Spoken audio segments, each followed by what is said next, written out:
you're gonna look great. But if you wanna stay in shape, well, you better hit the Gym Wits. That's right, man. Tell 'em. Welcome to the Gym Wits podcast. I'm Ryan George. I'm Justin Guild, aka Chef Sonic. And we are the Gym Wits. So today's episode features a wonderful chat we had with Andrea Klassen. Andrea is the host of the Peaceful Power podcast. She's a personal trainer, yoga instructor, mindset shifter, and she has specializations in pre- and postnatal fitness, as well as just women's fitness in general. So it's a really, really awesome chat. And I guess without further ado, we will get right to it. Mm-hmm. So here's our chat with Andrea. So Andrea, can you tell us a little bit about your background in health and fitness, I guess, and athletic background, and then a bit about what got you into the fitness industry? Yeah, totally. So I've kind of always been an athlete. I was a 3-sport athlete in high school and college, and that kind of transcended into my career because I studied sports and exercise science and psychology, which leads up perfectly to being a personal trainer because you deal with both of those things. So right out of college, I was like, well, I guess I'm going to go into training, and pretty much have been in the industry now for 9 years. And at 16, I kind of taught myself how to lift weights. So that's where the passion really originated.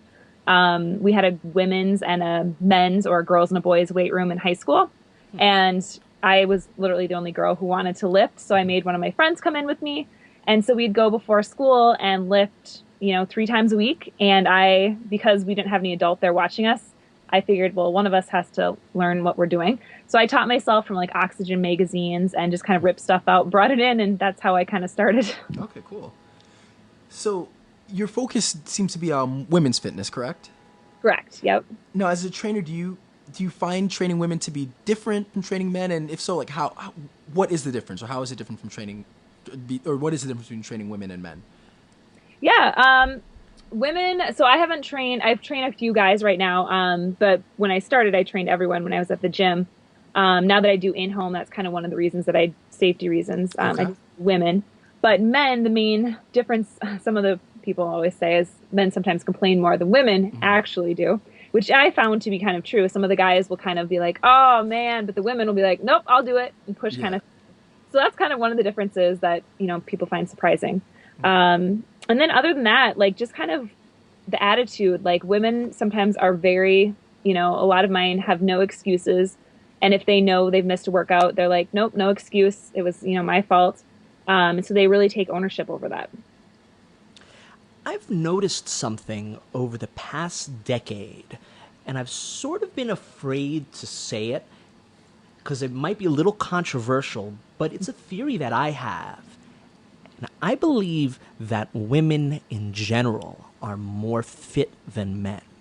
Do you find that to be true? I don't mean literally person to person, right? No. Because that's a whole different sort of discussion. But in general. Yeah, I mean, definitely, because my husband and wife duos, it's usually the guys who need to rest longer. The women are just like, nope, just keep going through it. So yeah, that I would definitely say in the men that I train with their wives, and they know it. They're like, I need a break again. And they're like, I don't know how you're pushing through. So I can see that. What about in terms of just general health? I think what I meant by that was women care about their health more than men do. That's what I've noticed. I think that's somewhat of like a society pressure too. I think women might feel it more, social media, all of that, like all the images that are out there, bouncing back after baby, all of that. I think there's a lot more pressure that women might feel or take on more so than men do. So I think some of that stems from, just kind of that pressure that women sometimes put on themselves. Wow. Now, what are the biggest challenges to training women as opposed to training men? I would say for challenges, it would just be the time is kind of the number one thing, is just making time for yourself. Because sometimes women in particular, feel really guilty about, taking half an hour to go do their workout. If they're a mom and they have to clean the house and they have their own job and then they have to get their dinner ready for the family, there's just a lot of demands. And so taking that time to really put it in and say, you know what, I'm going to carve out half an hour for me. That sometimes is the biggest threat to their health. And then are there any kind of misconceptions when it comes to training with women's fitness in general? that you find are kind of prevalent throughout fitness or throughout the fitness world? Some of the ones I think that I see are pre-postnatal training. Yeah. Definitely, I've seen it done wrong quite a bit. And I think that's one of my pet peeves and kind of areas that I would like more education on. I've had trainers kind of give me clients because they know that's one of my specialties, because they're like, I don't actually know what I'm doing, and I can hurt, the mom and the baby. And, those are some of the things that I think there's just a lot of miseducation out there about pre-postnatal. What are some of the things that you see people do wrong? Well, during pregnancy, actually, just this last couple weeks ago, I saw a trainer at one of the small gyms that I train clients out of, and he had this gal who was clearly in her third trimester standing on a Bosu, but it was on the black side, so it was flipped to the uneven side. So she was not only standing on that, but he had a band wrapped around her ankles and having her doing ab and adductors with her leg going out to the side, and not anywhere near her. So if she fell, she was going down. So to me, like some of those, I'm like, well, okay, you have to ask yourself, what is the purpose of this exercise? If it's for balancing in the third trimester, I usually have them holding onto something, and it might be just pulsing lunges and try to lift your hand away from a wall. So like some of those things, just like safety things, you have to ask yourself, okay, am I doing this to make myself look like a cool trainer, or am I doing this to actually benefit the client? What am I actually doing to, what is the purpose of this exercise? So I think some of those, we have to ask ourselves that as a trainer, okay, what is my purpose with this? And then as a client, don't be afraid to say, I don't feel comfortable doing this, and stepping into your truth and being like, this is not an exercise for me. That's interesting. I feel a lot of people that do fitness that are not very experienced might sight unseen go into something that a trainer recommends that they do. And I think, yes, I so agree with you. If something is uncomfortable, you have to bring that up. It's really the trainer's job to also make you feel comfortable when you are working out. So if something makes you feel uncomfortable, absolutely. And I feel that a lot of inexperienced people in fitness will not bring that up to a trainer. So that is really wonderful advice. Speaking of advice, what advice would you give to someone who is pregnant or maybe thinking of becoming pregnant in terms of how they should approach their health and fitness? Yeah, so that would definitely say, you want to start out strong. So like that first trimester, still going at your fitness level just as you were previously, maybe tone it down a little bit. Now, the first trimester is where like morning sickness could come into play. So, kind of taking it easy if you need to be. But, certain things you kind of want to stop doing, back bends and twists in particular, are things to avoid. Crunches you can still do your first trimester, but at some point, again, you're thinking, well, what is the purpose of this? In the end, in 9 months, crunches aren't really going to do much for me. So I always switch to planks at that point. So just little things like that. I would definitely say, listening to your body is kind of the main thing, especially that first trimester. You kind of know the pace that you should push it. And then, don't be afraid to tell, if you have a trainer, okay, I might need to slow it down a little bit. I'm not feeling it today. All right. How about someone postnatal? Any advice for them? Yeah, totally. So that's actually, I just had my first son, or my first child in February. And Congratulations. Thank you. Been kind of weeding that territory right now personally. And it's definitely a sticky territory, because you see people who bounce back right away. And then you see people who need a little bit more time.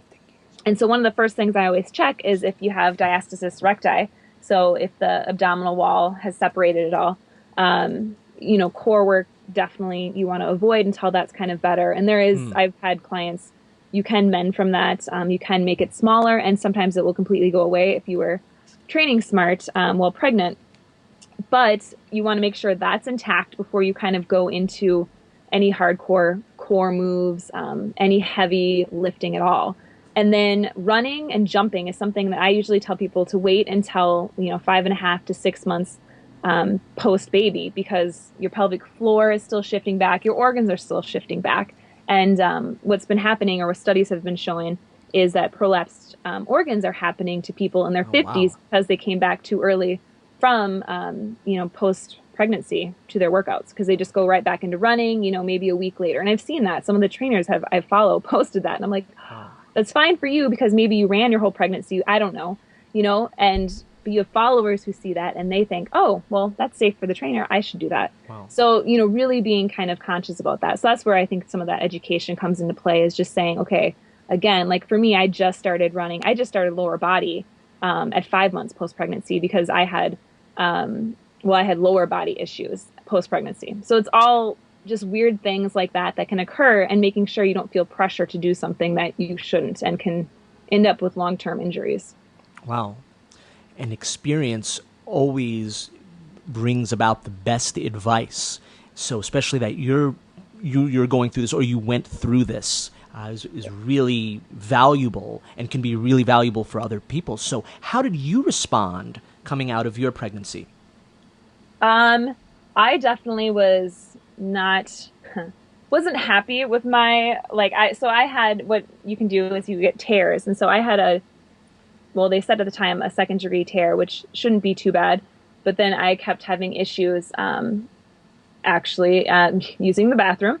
And, what happened is my doctor said, she's like, I think you tore through your glute muscles, but they didn't catch it right away. Oh, and wow. so I had to sit and wait, 4.5 months post pregnancy. She's like, you need to stop doing any lower body, no running. So for me, that was hard. I still did upper body, but mostly seated stuff just to not put pressure on my pelvic floor to try to let that heal. So that is not something that's common. People don't talk about that. So people don't know that can even happen. And so those are things that I think that just telling my clients about it, they actually really appreciated it because they're like, I didn't know that could happen. I'm glad you shared this, and I'm like, yeah, and I'm sure there's plenty of other women who this has happened to, but didn't know what to do or what was going on and could have made it worse. So. Wow. Yeah, that's really great information. It's so important that people hear this stuff. Yeah. So, shifting gears a little bit, you're a yoga enthusiast, right? I am, yes. Now, when you incorporate yoga, do you incorporate it directly into your workouts with your clients or with yourself, or do you kind of view it as a separate modality? I think I see both from fitness pros, and I'm always interested to find out kind of what perspective the person takes on it. Yeah, I am completely separate. So okay. I do not like to combine my strength and yoga together. Not my thing. If I want to push myself hard, I can do that during my weights and HIIT sessions. If I want to do my yoga, I like to have my yin yoga where I'm just sitting and holding poses and, releasing muscles. So I'm falling in that camp. Okay. Now, can they be used as part of cross training for maybe someone who is an athlete and is participating in a certain sport? Could yoga be clearly not in the same workout as you mentioned, but using yoga as a part of their cross training regimen? Yeah, totally. I mean, there's tons of different forms of yoga too. So that's the nice thing. If people haven't tried a certain type, they might have went to a yin class and that might have been too slow for them. So then, I'm like, oh, try a vinyasa class and that might be more for you. For the athletes, yin is actually perfect because you hold poses. You might only hold 6 poses the entire class because you hold them for 5 to 20 minutes a pose. Wow. And so that really gets into the muscle and releases. It's kind of like foam rolling. So it's kind of the same premise, only in yoga form. Oh, cool. So on your website, you mentioned that you're a mindset shifter. So I'm curious, so what does that mean? What's a mindset shifter and why is it important? So I pretty much came up with that from a lot of my clients. I've been noticing, obviously, with training, psychology is a huge part of it. So a lot of times we have, stuff that's going on in our lives and it comes out during workouts, comes out during yoga sessions. And so I really deal a lot with some of those emotions that come up. I've had people leave jobs. I've had people who decided to start their own business, to leave relationships that were no longer serving them, to ditch toxic friends, all of those little things. So I kind of am like, well, that's part of fitness is really getting into the mindset and dumping some of that stuff that might not be serving you anymore. So what does a mind shifter do? Are you looking to change people's perspectives, or is it more giving advice? Is there a specific role that you play? Yeah, I would say I definitely just kind of listen, and then if they need advice, advice. And then I also give them kind of tools. So meditation is something that I have my clients who have been struggling with maybe making a big decision. So I might incorporate that or, teach them how to meditate. And then I give them access to like their goals, and we kind of check in with that and their core desired feelings. So I definitely am more of the, I would say like a hippy dippy type trainer now than I used to be, in the terms of I just use so much more like psychology and mindset stuff, because to me workouts now are just so much more than just here's your 30-minute session. Like it really is kind of a life thing. People are dumping things on you, and you have to take care of yourself, and then know how to respond in the proper manner. So that's where I'm glad I have my psych degree background as well, because I've needed some of that. Wow.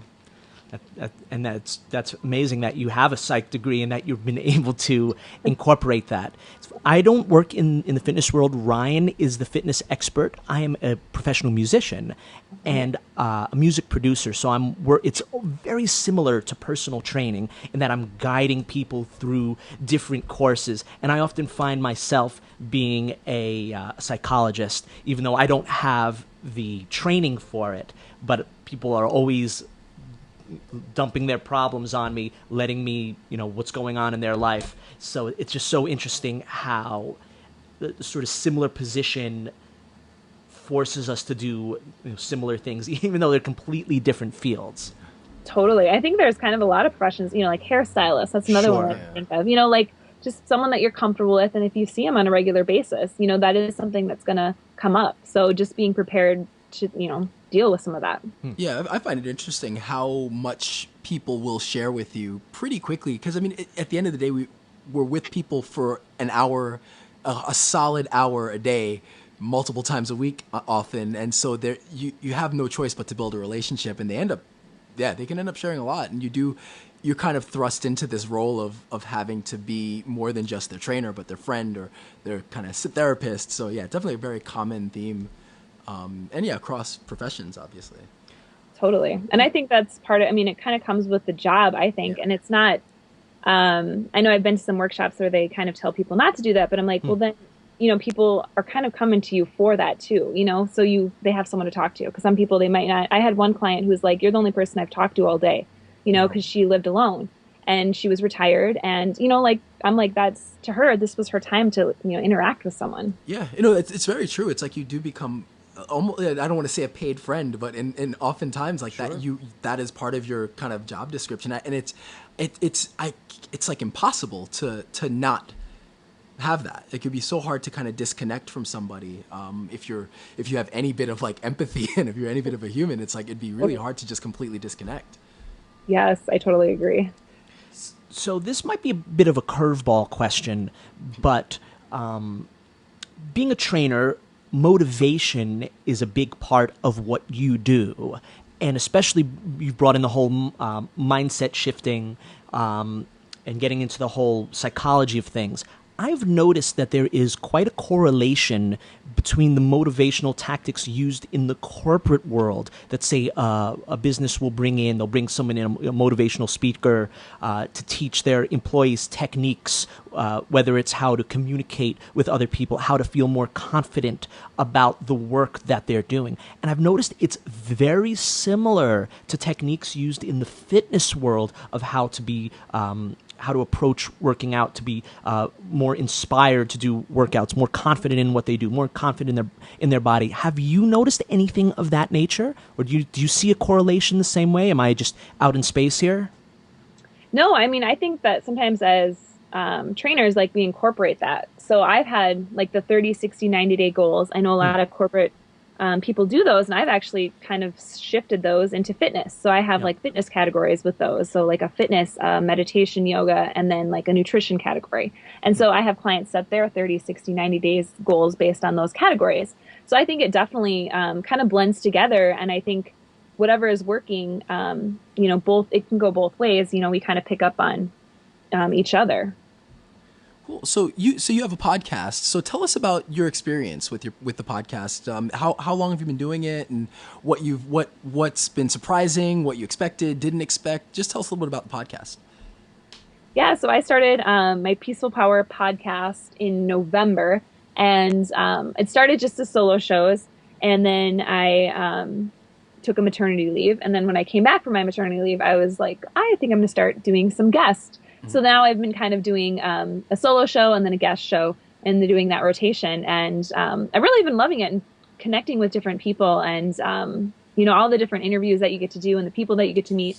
I've really started to enjoy that. And I've had people not necessarily just in the fitness world. And so that's kind of fun to get to speak to that and bring on some of that yoga or some of the meditation people who give it a little different insight to people. I have a lot of women who own their own businesses.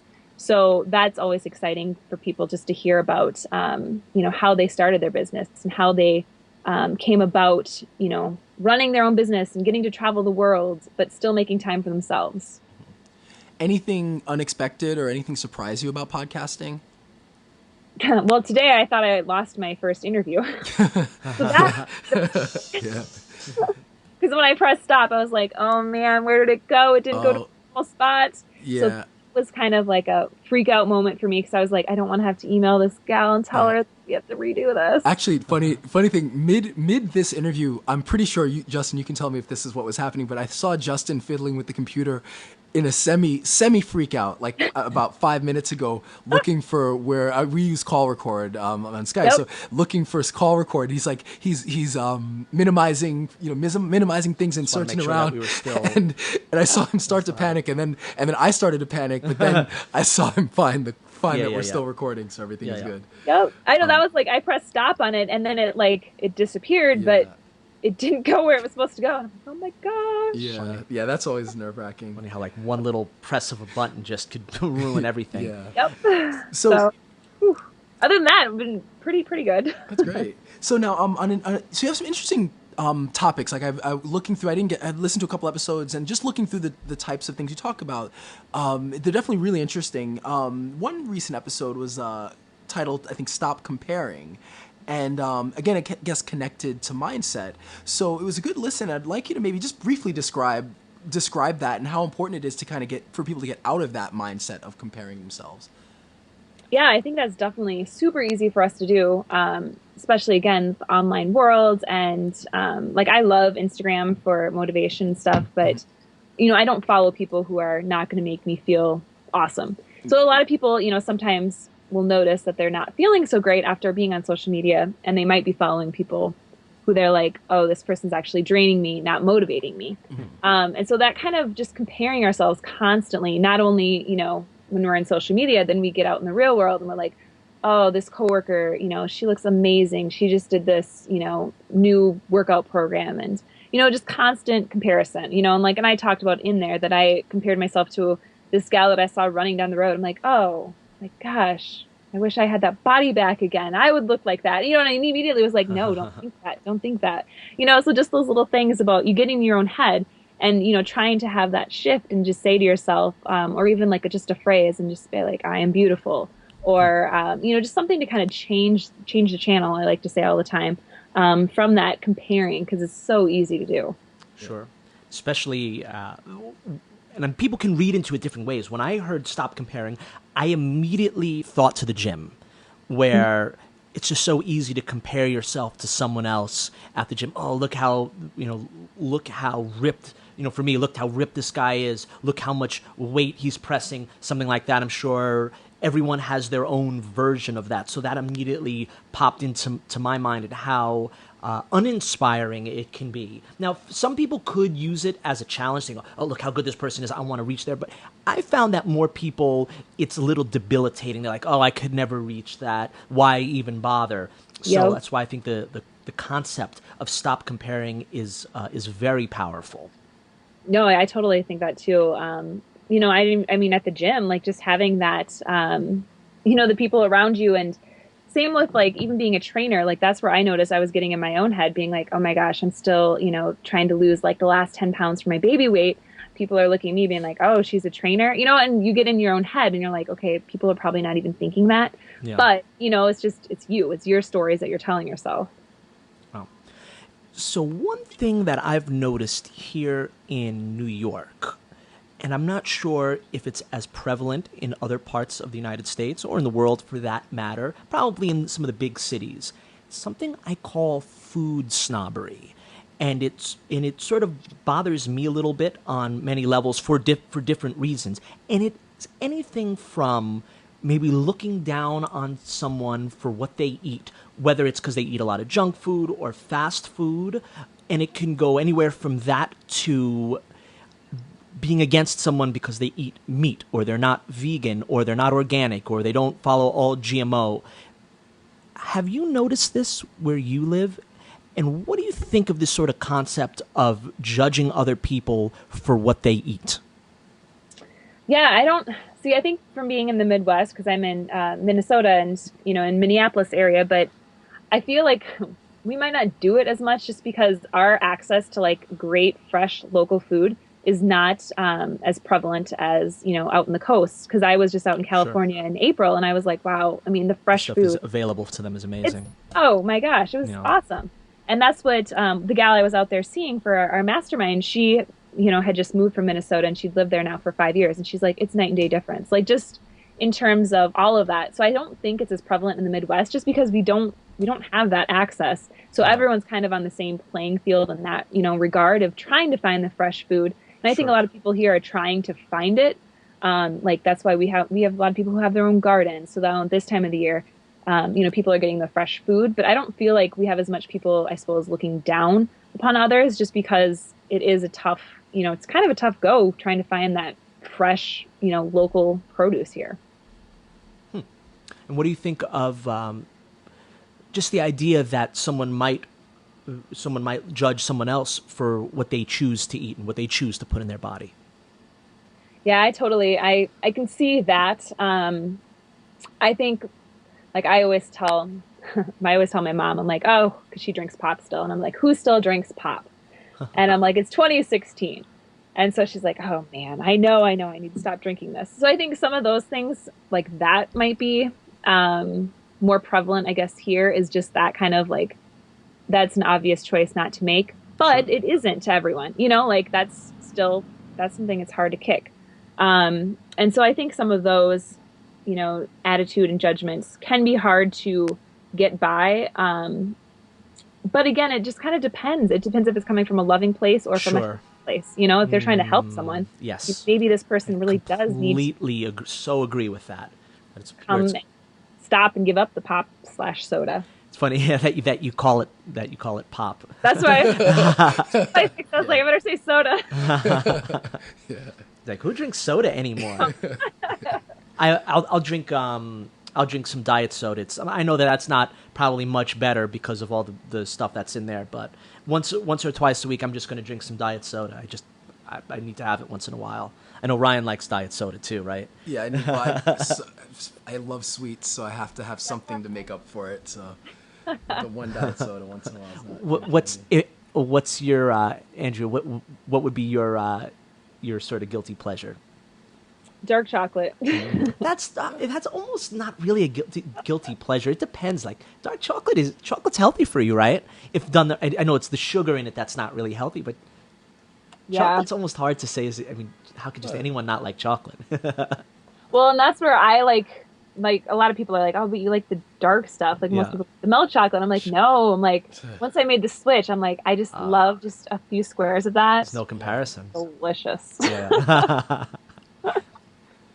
All right, so one question. So kind of, I guess our last question is we consider ourselves fitness philosophers, and so we're always interested when we talk to professionals, like in maybe like 30 seconds or less. What's your fitness philosophy? My fitness philosophy, it would be kind of my mission, and what I'm kind of all about is, helping the on-the-go women and men, trying to gain energy, to find peace and tap into their inner powerhouse by creating a fitness lifestyle that they love. So that would be kind of in a nutshell. Would be my fitness philosophy, is trying to help people find what lights them up and what workouts they actually will go to the gym and do, and not just say, I should work out today. And then they end up skipping a workout because they're like, I really hate running, but I know I should. Well, that's awesome. So now, where, if our listeners want to, communicate with you or listen to your podcast or, just have more access to you, where can people reach you? Yeah, my website is Sapphire Training, and it's SA, the word fire. And then my podcast is the Peaceful Power Podcast, and that's on iTunes. And kind of my favorite place to hang out, I love Instagram, and that's sapphire_Andrea. Great. Andrea, is there anything else you would like to add? I think that is about it. I think everyone just go out there and find whatever lights their souls up for their workouts. That's my tip. Well, Andrea, thank you so much. You are amazing. You're an incredible wealth of knowledge, and everyone should check out your podcast, website, find you on Instagram. We'd like to thank you so much, Andrea, for coming on the Gym Wits and sharing your knowledge with us. Thank you so much. We've done a lot of interviews, but I thought that was really good. She gets to the point. She has some very direct information. I think that could be valuable and almost immediately applicable. Yeah, I agree. And I think what works for a podcast like this is we're expecting to talk to the average person. So not trying to talk above anybody. And so sometimes, and we've been lucky, most of our interviews so far have been really good about not talking above the client. So, and I try not to. I try to speak to the client or speak to the person and, make it digestible to the average person. And I really liked how she presented herself. So everything was very straightforward, easy to understand, and she's very knowledgeable. And yeah, I felt like it was a really, really good chat, really good talk, and I was very happy with it. Yeah. So, you guys should all check out her stuff. It's in the interview.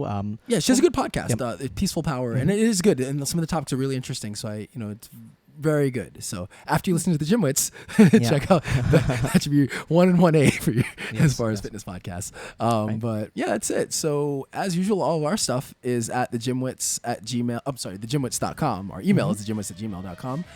You can send us your feedback, download the app, share our stuff, follow us on all social media and everything. So that's it. I'm Ryan George. I'm Justin Guild, aka Chef Sonic. And we are the Gym Wits.